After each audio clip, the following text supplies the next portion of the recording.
So, I hope you guys got the point for the song that I added in the beginning. I've got your six.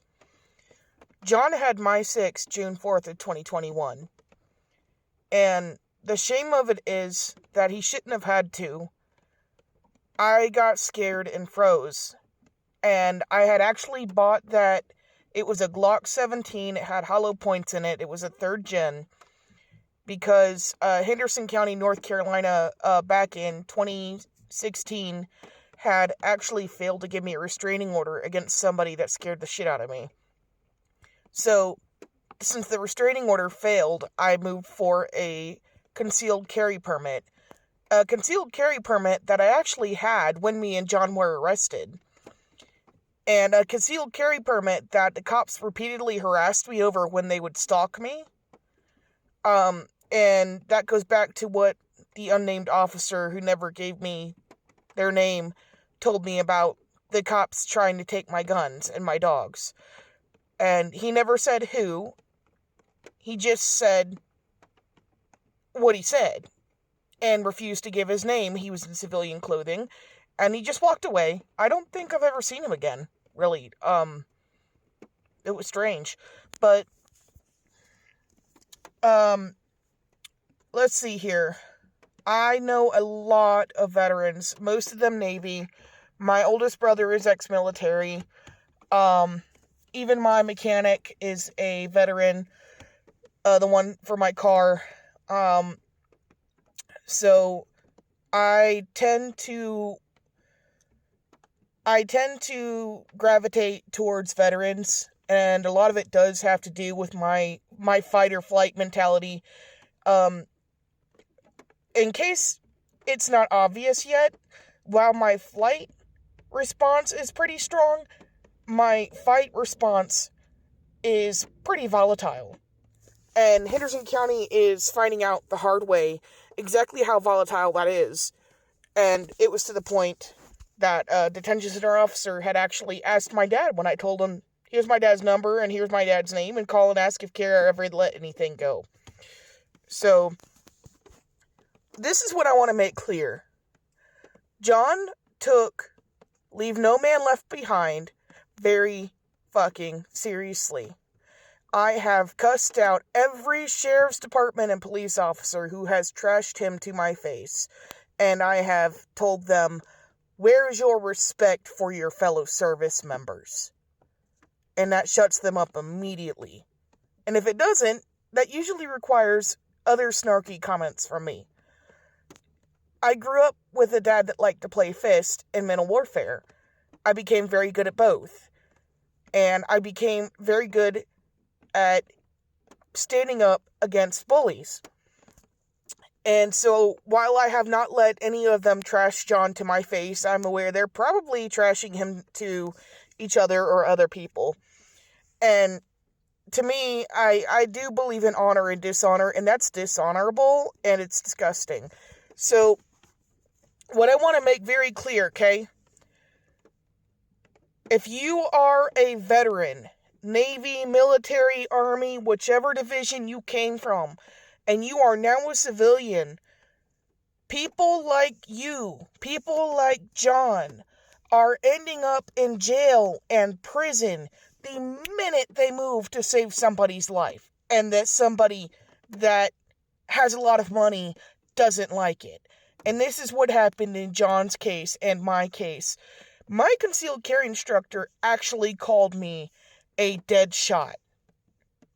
I had never shot a gun in my entire life until I went to a concealed carry class.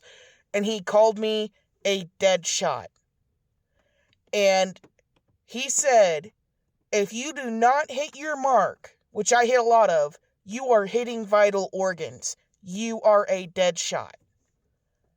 And so that's the crying shame of it, was I froze. Because I knew Justin previously and didn't know what to do. And that had a lot to do with my autism. And trust me, I hate myself for the way my brain works every day because of what happened. But John saw the danger. If you are also a veteran, I am asking you, help me stand up for your fellow service member and for what he did.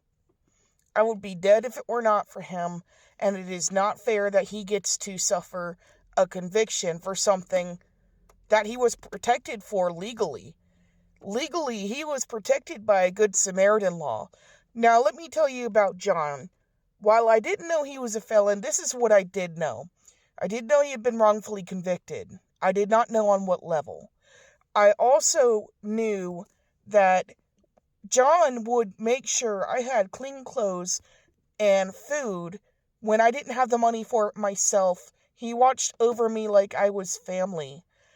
And when I told him that I was afraid because there's a man that wouldn't stop parking his ass near my car, that a lot of the women on the street told me was a pervert, John, we would park next to each other, would sit and watch my car all night long. I don't even think he knows that I figured that out. But when I went to work, he finally passed out and went to bed. He stayed up and watched my car like a hawk. Like maybe a father would, so to speak. And you know what John wanted in return for doing things like that for me? Nothing. Absolutely fucking nothing. The only thing he wanted in return was my friendship and my company.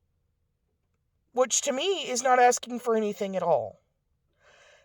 And so, with John being protected by a Good Samaritan law, he shouldn't have gone to jail either. And I have been trying to get the NCSBI to look into this. So if you are a veteran and you can sympathize with the fact that our government is consistently and constantly demonizing veterans for acts of selflessness like this when they come back to civilian life, then help me stand up for John. Protest justice for John Forsberg, justice for Kara Matthews, War Machine's owner, justice for Shadow, Odin, and Osiris. Bring them back home. Please, I would love to see people all around the country protesting this. And if we can get this done, we can get anything done. Right now, I am trying to start with police and justice system reform within Henderson County because it's the county that caused me a problem. I will not stop. And the only thing that is going to stop me is if I end up dead. Whether the police follow through with their death threat or the fact that my service animals cannot do their job play a role, that's the only way. I spent 30 years fighting with a belligerent father who told me to kill myself. He practically killed my self-esteem. My self-esteem is still non-existent. And I'm willing to go head-to-head with Henderson County until my justice is served. And Justin and Michelle go to prison for what they did. Because those were the true culprits of June 4th of 2021. And I will not stop until it happens. I will not stop until my conviction is overturned, my dogs are returned, John's conviction is overturned, and my guns are returned to me. So, no, Henderson County, I will not sit down and I will not shut up. And I'm asking all veterans, help me.